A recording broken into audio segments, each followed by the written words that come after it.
तो फ्यूजन 360 के इस वीडियो में आज हम देखने वाले हैं कि कैसे हम दो पार्ट के बीच में स्लाइडर जॉइंट लगा सकते हैं। तो यहाँ पे मैंने दो पार्ट को इंसर्ट कर दिया है और उसके बाद यहाँ पे आपको असेंबल में जाना है, जॉइंट में जाना है और उसके बाद जिन दोनों फेस के बीच में आपको जॉइंट लगाना है, ठीक है। उस दोनों फेस को सिलेक्ट कर देना है। तो मैं यहाँ पे सिलेंडर की टॉप फेस और ये यहाँ पे रेक्टेंगल की टॉप फेस के सेंटर को सिलेक्ट कर देता हूँ। तो यहाँ पे दोनों जॉइंट हो गए।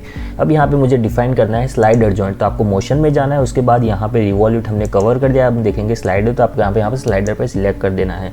अब यहाँ पे स्लाइडर पे सिलेक्ट करोगे तो यहाँ पे आपको मल्टीपल ऑप्शंस दिखाई दे रहे होंगे, जैसे कि स्लाइड। तो यहाँ पे स्लाइड में यहाँ पे जो एक्सिस होती है ये यहाँ पे अभी शो कर रहा है कि ये जेड एक्सिस में स्लाइड होगा, ठीक है। तो यहाँ पे जैसे मैं एक्स एक्सिस पे करता हूँ तो आप देख सकते हो ये एक्स एक्सिस पे स्लाइड हो रहा है। तो यहाँ पे इस तरह से आप स्लाइड की एक्सिस को चेंज कर सकते हो। तो यहाँ पे मैं वाई पे करता हूँ तो ये वाई डायरेक्शन में, वाई की जो एक्सिस है उस डायरेक्शन में ये स्लाइड करेगा, ठीक है। तो यहाँ पे मैं जेड एक्सिस वर्टिकल होती है तो ये वर्टिकल डायरेक्शन में मूव होगा।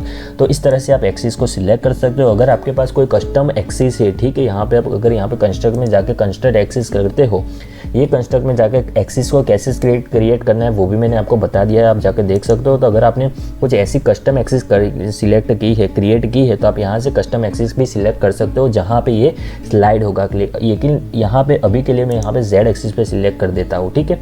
उसके बाद यहाँ पे आपको मल्टीपल ऑप्शंस दिखाई दे रहे होंगे, जैसे कि मिनिमम, मैक्सिमम एंड रेस्ट। ये क्या होता है कि आपकी स्लाइड की जो डिस्टेंस होता है, अगर आपके स्लाइड में कोई पर्टिकुलर लिमिट है कि इससे ज़्यादा डायमेंशन के आगे स्लाइड नहीं होना चाहता, आप यहाँ पे उससे लिमिट लगा सकते हो। अभी 0 0 है, ठीक है।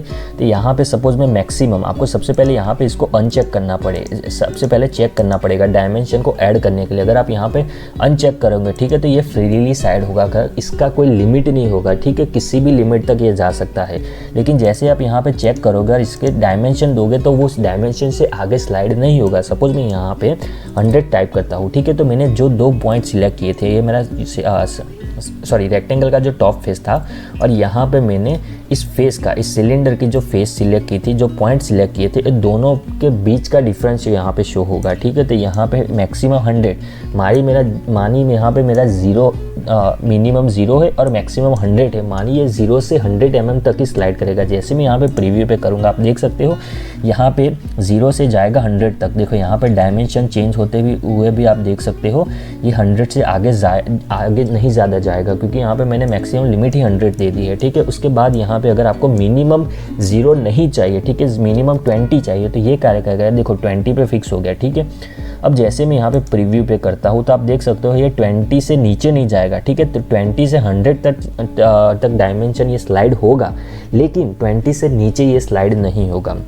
तो ये है हमारा मिनिमम डिस्टेंस, ठीक है। आपको मिनिमम कितना रखना है, मैक्सिमम कितना रखना है। रेस्ट क्या होता है, सपोज यहाँ पे रेस्ट को मैं 35 करता हूँ, तो मेरा जो ये मेरा सिलेंडर ये 35 डिस्टेंस पे रेस्ट है, मानी उस पोजीशन पे अभी खड़ा है, ठीक है। उस पोजीशन हमें शो होगी और यहाँ पे ये मूव तो होगा 20 से लेके 100 डिस्टेंस तक। यहाँ पे आप देख सकते हो, देखो 20 से लेके 100 डिस्टेंस तक मूव होगा, लेकिन ये जो 35 हो, ठीक है, उस पोजीशन में ये फिक्स हो जाएगा। तो यहाँ पे मैं इसे स्टॉप करता हूँ, यहाँ पे 35 की जगह यहाँ पे मैं 75 टाइप करता हूँ, ठीक है। तो आप यहाँ पे देख सकते हो ये मूव तो 20 से 100 तक मूव हो रहा है, लेकिन मैं जैसे इसे टॉप करूँगा तो ये रेस्ट कहाँ होगा, कौन सी पोजीशन में ये खड़ा रहेगा, 75 पोजीशन में। क्यों?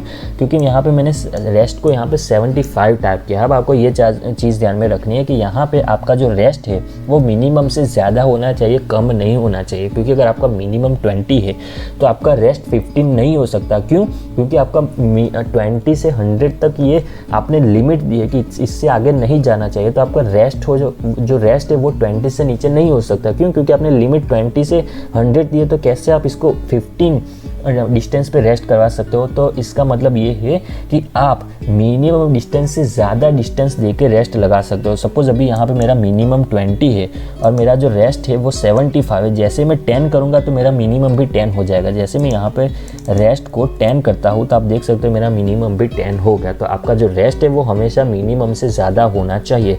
तो इस तरह से आप इसके डायमेंशन को कंट्रोल कर सकते हो। जैसे मैं यहाँ पे ओके हिट करता हूँ तो ठीक है, तो मेरा जो स्लाइडर जॉइंट है वो क्रिएट हो गया। आप यहाँ पे देख सकते हो मैं इसे इसके आगे नहीं ले जा रहा हूँ क्योंकि मैंने इसको डायमेंशन दे दी 100 के आगे नहीं जाना चाहिए। देखो यहाँ पे मैं 100 है, ठीक है, वहाँ पे ही ये इससे आगे मैं इसको ड्रैग कर रहा हूँ लेकिन नहीं जा रहा, और ये वापस अपने आप नीचे आ रहा है। क्यों? क्योंकि मैंने इसको रेस्ट करवाया है 10 डिग्री पे, ठीक है। मैंने जो कोई भी डायमेंशन दिया होगा वहीं पर ये अपने आप चला जाएगा, रेस्ट हो जाएगा। तो इस तरीके से आप स्लाइडर जॉइंट लगा सकते हो, ठीक है। तो मिलते हैं अगले वीडियो में जहाँ हम नेक्स्ट जॉइंट को कवर करेंगे।